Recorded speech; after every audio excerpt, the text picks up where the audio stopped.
Hello everyone, welcome back to vyapaarjagat TV, and thank you so much for keep watching the series of interviews of green entrepreneurs, especially wherein we had almost like 8-10 interviews so far, and every interview has been viewed by more than 2,000 entrepreneurs over the YouTube. So it shows that this is something which is very impactful, which is very powerful, and when the entire world is struggling through the environment or the climate changes, and we are recognizing the entrepreneurs or the leaders, those who are contributing to improve our environment, to improve the climate at certain level, and India is contributing like nothing, like anything, I mean, right? So today we have someone who is in true sense, she is a leader, and she is running a community. Now when I say a community, so community is like you have to drive a large leaders, right? So again, the leaders are themselves, they are architects, okay? And no matter whether we are talking about the architecture of a building, or we are talking about the architecture of any software, any system, right? So every system, everything is having its own architecture, and that's a very crucial and very important part of any particular system, any particular building, right? And especially so today we have Sayari with us. Sayari, welcome back, welcome to Vyapaarjagat TV, and thank you so much for joining this particular initiative and this particular show. Thank you so much for the warm welcome, and congratulations, and I would say a hearty thank you for having creating a space where people who are in the sustainable space can come and share their ideas so that it reaches out to a wider community. I think the biggest challenge in our community becomes when the ideas don't reach out to the wider persons or the wider people with whom they are working on with. And I think the platform that you're creating would actually help many such activities kind of happen at the same time, kind of reaching out to wider members and taking new ideas and kind of helping them grow at the same time. So thank you for inviting me for that. Thank you so much. So Sayari, we want to know more about more about you, more about your initiative. So let us know that how it was all started with all about architecture, and how when you thought to start this kind of community and work towards the sustainability. So I'm an architect. I'm a registered architect. I did my architecture a long time back, some 15 years back. I completed it. After that, I had done my master's from University of Glasgow in a subject called real estate, in MS in real estate. I've been working with developer houses for my journey, where I used to work with their design team and the business team to understand what kind of residential, commercial buildings need to be built in. The design, kind of talking to different clients, understanding their requisition. It becomes like a project development in which the business development is started off from the idea of the conception of the project to end of the project, or the life cycle of the project, and the building is getting constructed. Many a times while talking with people, interacting with professionals, what I realized that there was a subtle need for moving towards sustainability. It was not very up there, but people were trying to figure out what it is, how do we kind of use it in our designs, what are the methods we can work in with. As an architect also, I also tried to do that. Around 2015, what I realized in literature, which was kind of concentrated around sustainable construction, was missing in the market. It was not there. So I started off with a small blogging platform at that stage. I used to just go out and whatever topic I could think of, I was just jotting it down and putting it out. But the idea was to figure out how I can maybe take it up towards a space where very professionals, but individuals who want to move towards sustainable construction. So it has been a slow journey. I would not say it was a very fast journey because it's a new concept in its way. But suddenly, between pandemic, what we realized, like people have become much more aware. They are now much more aware about the impact of how the community or the cities are impacting their life, which was not there earlier. So now I see when I'm talking to people, I see the percentage of people who are much more aware and demanding a sustainable space to live in is at least 20 to 25 times more than what it was maybe in 2018 or 17. So though this growth of demand has happened, we do not find professionals or individuals in a capacity to meet up to the demand. We have not been building in that way, right? Like the most common way as to how cities were being planned was not a sustainable way. Like whether we want to say it out loud or we kind of say it out in a whisper, but we can see that the cities that we live in, like Delhi is suffering from a pollution of air pollution. Bangalore, or it might be some of the southern states, have water table problem where they do not know when the drinking waters will be coming in the right time. In Kolkata and places like that, we are seeing flood levels rising at a very fast pace. And these are not things which cannot be accounted for. These are things which can very well be accounted for if, as professionals, we are creating solutions which kind of take care of those parameters. Now, when we talk about the parameters for sustainability construction, there are quite a few things a person would like to focus on. And that is where the confusion would lie. Someone would say it is sustainable, say bamboo is sustainable, but is bamboo sustainable when it is traveling 500 kilometers from Meghalaya to Gujarat, or we are kind of wasting more energy while taking that raw material to some other place? Someone might say like it is always better to use locally derived material. Then some on that side you're finding, okay, in the locally or reused space, I am finding cement or steel. Should I be using cement or steel which is available easily to me, or do I go for terracotta tiles which I'm supposed to? So there are certain parameters to work on with, and that's a huge knowledge base which is there. So in the past years, what we had done was we had created some easy to refer documentation, which is in form of a calculator. Zone wise, we have allocated what are the construction materials and technologies people can access to. They can go and do their own research, they can learn about. So that is one of the tools that we are giving individuals as a space for self-learning. While doing that, we realize people are coming up to us for consultancy. So they might also have an architect who's working for them, with them, but then they as individuals want to take control of certain information which they are getting. They're not sure whether that suggestion is right. They're doing their research as and when they're doing their research. Individuals right now do have consultants for dietitians, for education, and why not a sustainable consultant as such? So that is the space where All About Architecture is also moving towards. And the other part and the third part is we believe in individuals need to learn from each other. It's such a huge topic in construction that it's very local driven, I would say, business. It is not a generalized information which can be used all across. So for that, we would need people who are aware of these knowledges, take the knowledge out to the wider community, respond to those places.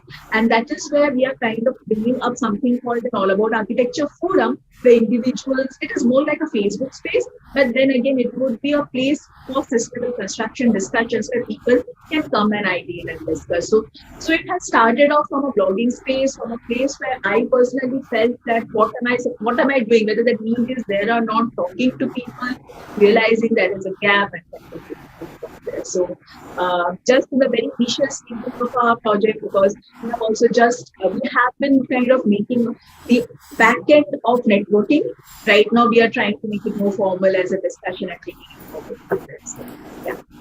Cool. So a great initiative. I think you are solving a lot of problems, and when people are actually looking for such kind of thing, or maybe they are struggling to have such kind of community, and you are the one who is taking this particular thing as a leader. So Sayari, before we go for further questions about the sustainability or the green entrepreneurship, I want to know more about your background. I mean, from which part of India you are coming from, and what is your background? I mean. So I am from West Bengal, Kolkata. Not that I have always completed my education from Kolkata. My father had a transferable job.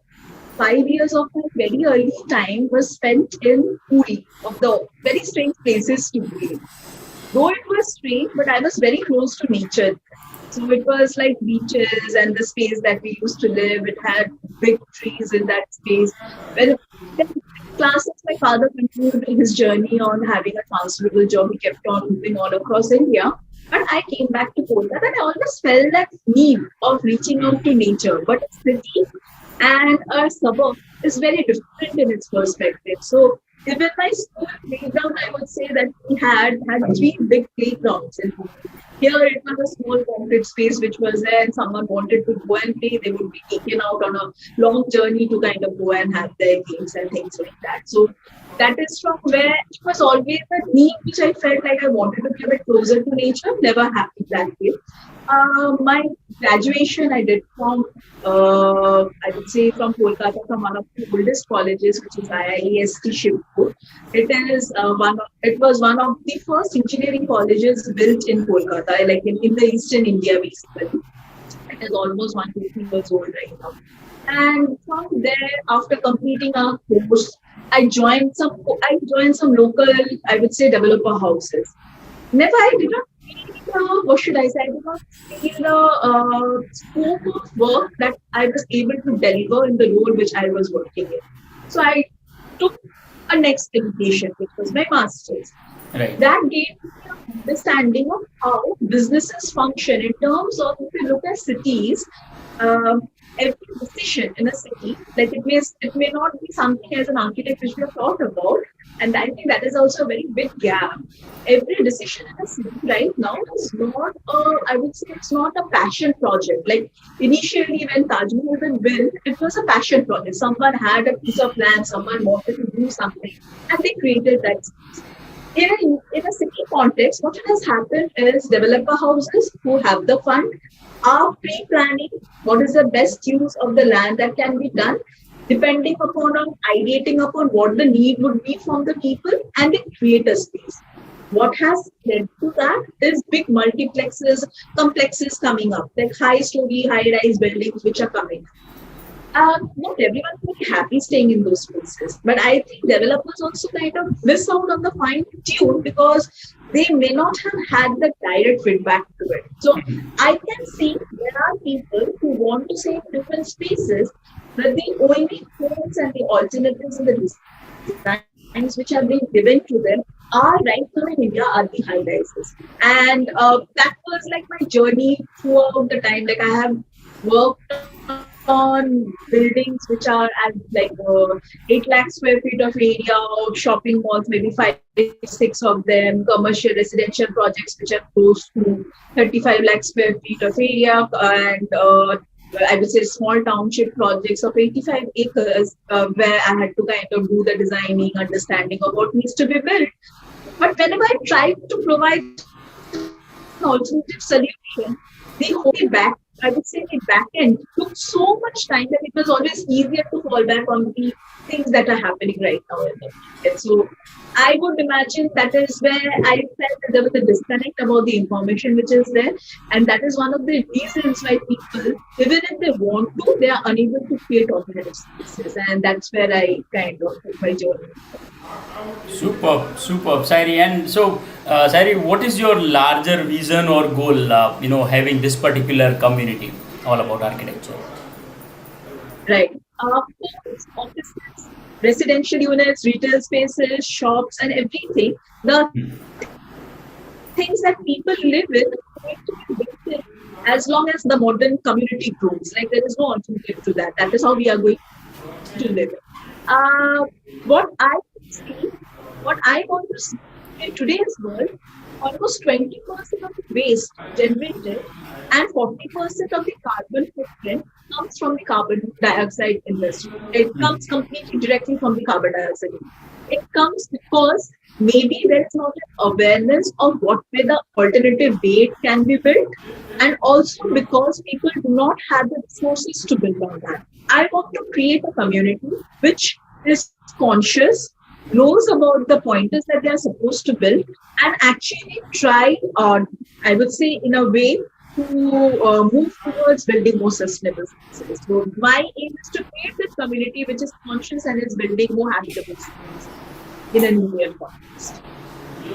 Correct. So, Sayari, now we know that you have a very clear vision, and the way you are leading this particular community, and you are working with leaders. I mean, those who are actually creating and working towards the sustainability. So, Sayari, where do you think after 20 years or maybe 15 years, where we will be in India as far as sustainable development is concerned? The government themselves has started pulling in quite a few new rules. From next year onwards, 1,000 companies would be needed to submit a document, which is called a BRSR document, in which the sustainability factor of individuals of as an organization, which is a listed company, that needs to be mentioned.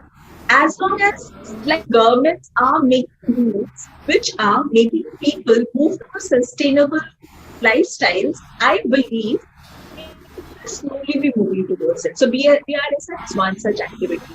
Other than that, the government of India has been part of the Glasgow talk, the COP26, which happened in Glasgow, where they have also committed to kind of go ahead and reduce their carbon footprints. They are planning the Swachh Bharat Abhiyan. The concept of the Swachh Bharat Abhiyan is a direct goal related to the entire concept of something called SDG goals, Sustainable Development Goals.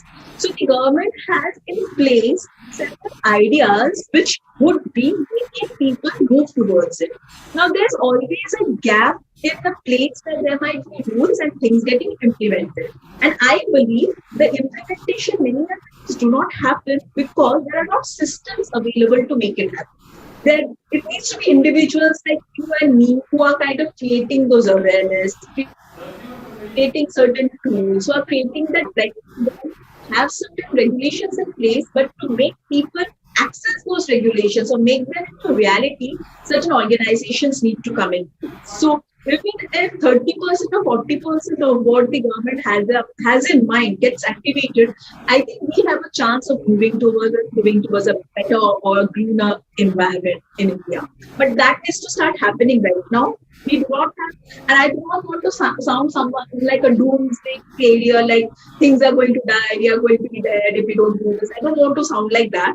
But the reality is we can see certain impacts which are happening in our real lives even right now. So if we start moving towards making those alternative choices, we will be very fast and actually in our lifetime what are the good impacts that those are happening. So I personally think people have become much more aware. The government rules have started coming in. The businesses that have been functioning for a long time, they are having an inertia to shift the deliverables because they have been functioning for their own time. They have their own rules and regulations. So they will take their time to move towards creating those sustainable spaces. But I think if the demand is there and then there are the regulations, it would move. It would shift the move towards building towards the new systems. Cool. So, Sairi, now my next question is you have I think shared so many things, but so now more I want to know that what are the kind of challenges or hurdles you do see in future or you had in past, which you think this can be one of the kind of the the barriers or the challenges for the future, if So any. one of the biggest, yeah, there are quite a few.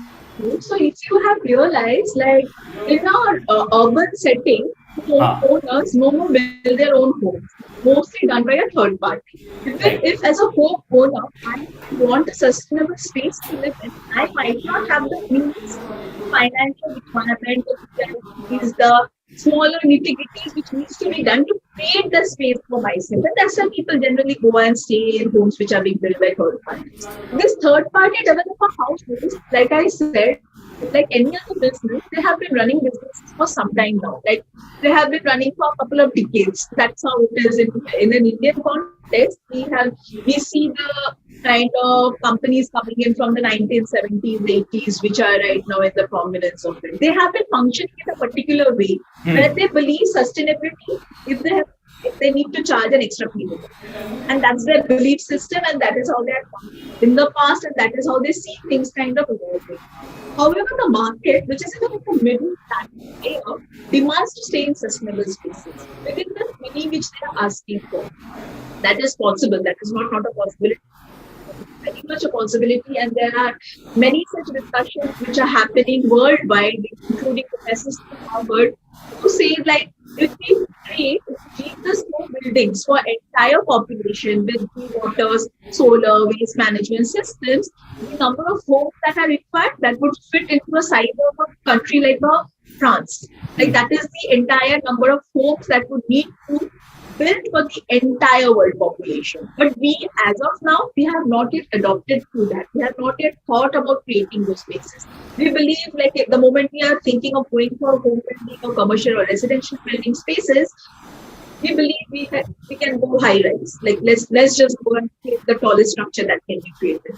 Unless and until this awareness, like be it in terms of financial gains, be it in terms of the long-term impact that the building is having on its people, and the people who are even going and demanding that space is kind of changing, I think it's going to be a bit tough to kind of move to a sustainable.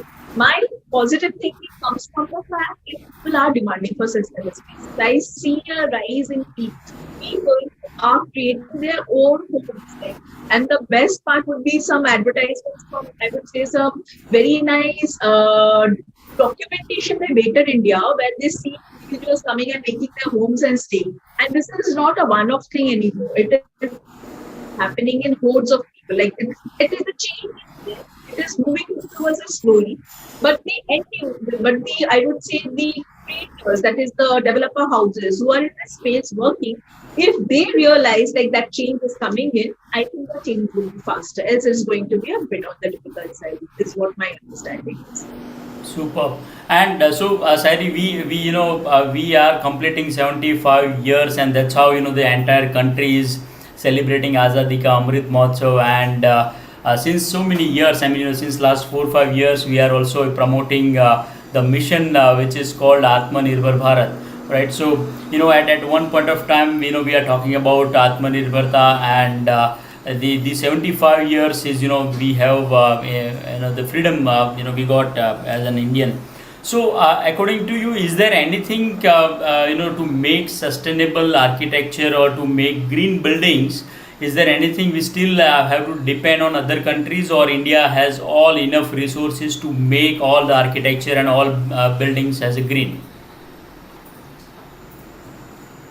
What I find is the lack of knowledge. That is where I find a gap.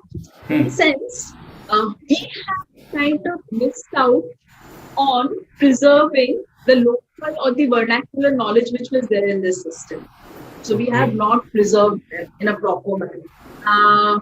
While I was speaking to someone for terracotta tiles today itself, they said like they are bringing in terracotta tiles from Germany, which sounds very funny to me because in the Indian context, the city that I am from, Bengal, be it in the southern parts of India, they have been the richest sources of terracotta tiles in the past.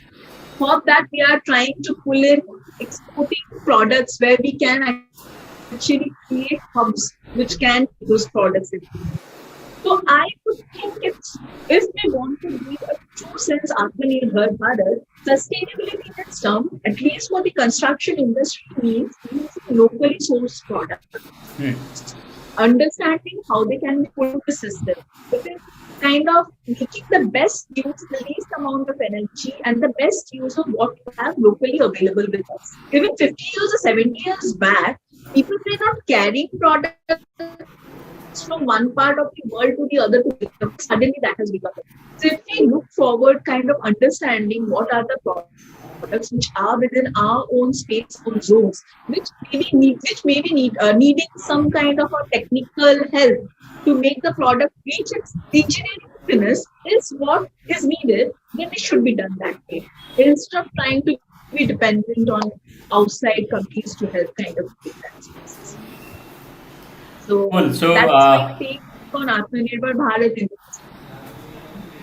Yeah. correct. So I think now when we talk about the self-reliant India, when we talk about the Aatma Nirbhar Bharat, so and I'm sure the way you are spreading the kind of awareness, or you are helping the entire community. Or I think there are so many such initiatives are there in different verticals and different industries. So wherein people are trying to educate people to make at least themselves to be Atma Nirbhar or self reliant. Okay, so now Sairi, we had good talk about the green things or the sustainability. Now my a few questions about your personal journey, wherein the first and foremost I want to understand that what is your work-life balance. I think work-life balance is rather very traditional question, but so it is in such a way wherein how do you spend your time outside the work. So when you are not working, when you are not in office, so where do you spend your time? So I think I was very much, what should I say, motivated during the pandemic to create an alternative way of working actually. Earlier, I used to travel 70 kilometers by car to my workplace. Like it was like a 35 kilometers driving. I'm driving up and driving down. So almost 3.5 hours in a day's time was spent while I'm going. I did a maths which kind of made me realize I'm spending 12% of my day just driving a car, and I should, I think, become a driver because 3 hours in 24 hours is taking me to 12.5% of the day. That's where I decided to kind of make a model, a bit of online model dependent on the online process and get free time for myself in which I can either grow as a person or I can go and figure out other things which I can do. So some of the things which I like to do personally is I read a lot of books. I do read a lot of books on different subjects, not only on my subject. Something that fascinates me is astronomy and physics as a subject. So I keep on reading books on that. They take time. I have started learning a new small instrument.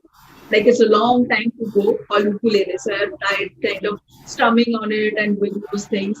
My mom is very much interested in doing some home gardening. So I try and make her create some home gardens in our spaces. So that is some of the time again where we go. So and meeting up with friends and families. I think that is a huge part in which beyond the office time in which I am spending so far. So yeah, this is kind of, I believe I have a better life balance or a work-life balance than I did when I was working outside. So that was a choice which it was a very conscious choice which I made so that I could have some open spaces for myself to create I would say a much more fulfilling life. Otherwise it was just going to office and yeah.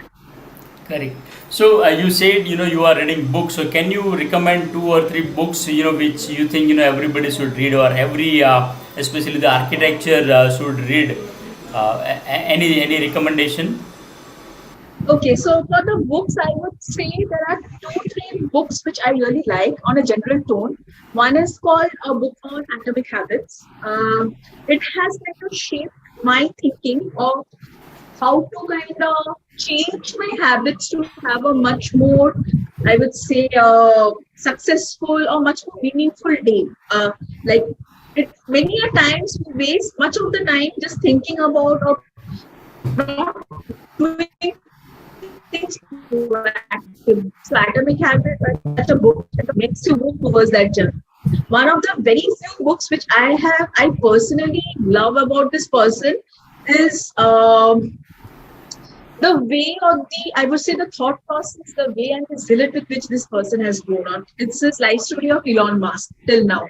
The immense risk, the immense, I would say, the power of thought that he has taken in a lifetime to actually create certain things which a generation or the future generation people will be just awed by is amazing. Like as an entrepreneur, if not anything, just to understand the immense amount of zeal that this person has is something one should look into, read about it. Like the last, I would say the first time which got okayed from his side in SpaceX, had it not been okayed, like had the fact not been successful, both Tesla and SpaceX would have gone bankrupt. So he had the strength of power, will to say, just go ahead and kind of take it up to the last straw and push his imagination, his willpower, his manpower, and the thoughts to kind of take that journey ahead. And very parallel to it, one very nice book which I started reading right now is the journey of how Amul became Amul. I had a dream. So how someone who kind of brought it together the rural masses of India to create that space, which is now a cooperative and it is kind of having its entire different identity. We work with an informal sector. It is one of the most difficult sector to work in. Like, they are not educated masses. They don't have access to modern tools. They don't know how to kind of reach out to wider community. But that's one that has been happening in a natural way for a very long time. But he has managed to kind of give a structure to it. So I think if we read about certain people's lives also, that kind of helps us create our own journey. So these are some of the books people might want to look at. Correct. Interesting. So, Sairi, you are spending a lot of time towards your personal development, and so now I'm more curious, and I have one more question for you, and which is, what is one skill you think you are improving? So, just to have the kind of awareness, or to increase our knowledge, we are looking to, I mean, reading books, and watching news and so many things, but as far as personal development is concerned, we have to many time focus on one particular lacuna or kind of weakness. Maybe we are thinking that we want to improve that particular thing. So is there anything which is you think that one skill which you are improving at present? I would imagine, and I think I want to keep on improving that. That is a skill which I had, is listening to people. Listen what they are saying. Not kind of counter people, not give an argument. Listen. Because many a times we are working in a segment or a sector, we are working in a world where each one of us has a very like a skill set or a strength in different parts of our lives. Someone may be very brilliant in mathematics, but may not be very good at speaking it in English. Someone might be an artisan who is working with play and work, but does not know how to go and represent it and sell it into a wider community. So I would imagine is to listen very carefully with the person whom you are speaking to, and instead of trying to always come in with a counter or question, to try and figure out if that is something which kind of meets up to the goal that you're trying to move towards. If yes, how do you kind of go ahead with? So I would imagine, I know it sounds very cliche when we say that we need to have patience, but I think in a world, in a fast life that we are living, we actually are losing out on the patience part as well. So having the patience and trying to listen, I think kind of makes it a bit easier for each one of us to.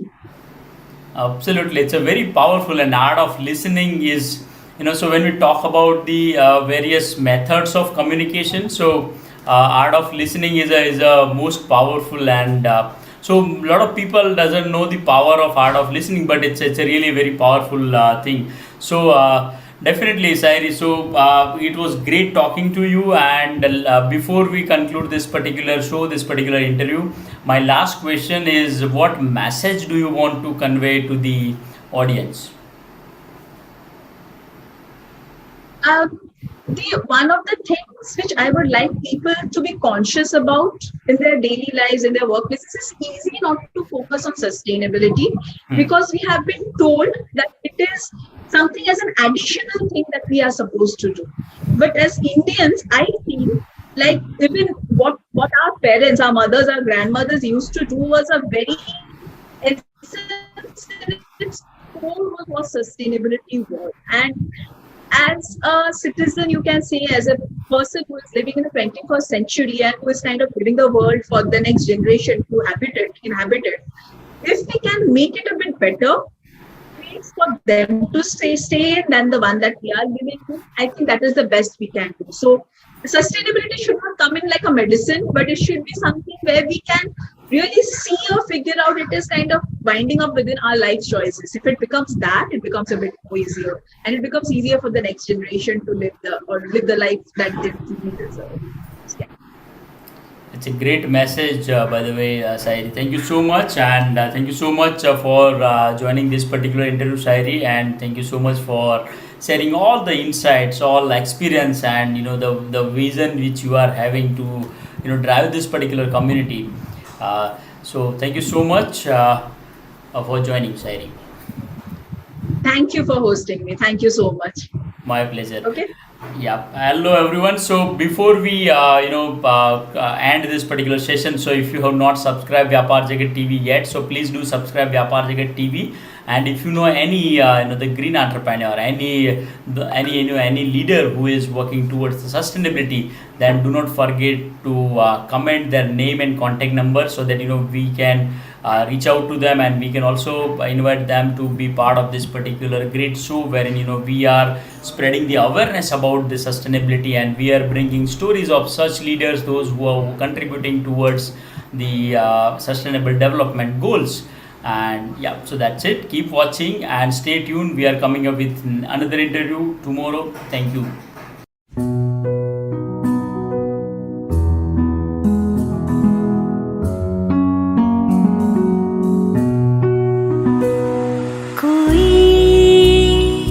सपना देखे हम उसे पूरा करें, कोई उड़ना चाहे हम उसे विश्वास दें, कोई सपना देखे हम उसे पूरा करें,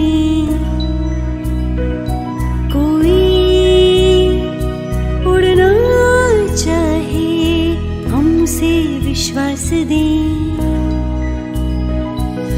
जोश भरने को तैयार हम, आगे बढ़ने में राहदार हम, जोश भरने को तैयार हम, आगे बढ़ने में राहदार हम। मेरा व्यापार मेरी पहचान, मेरा व्यापार मेरी पहचान, मेरा व्यापार मेरी पहचान, मेरा व्यापार मेरी पहचान।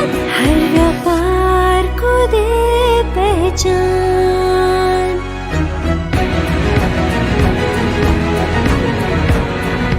हर व्यापार को दे पहचान। व्यापार जगत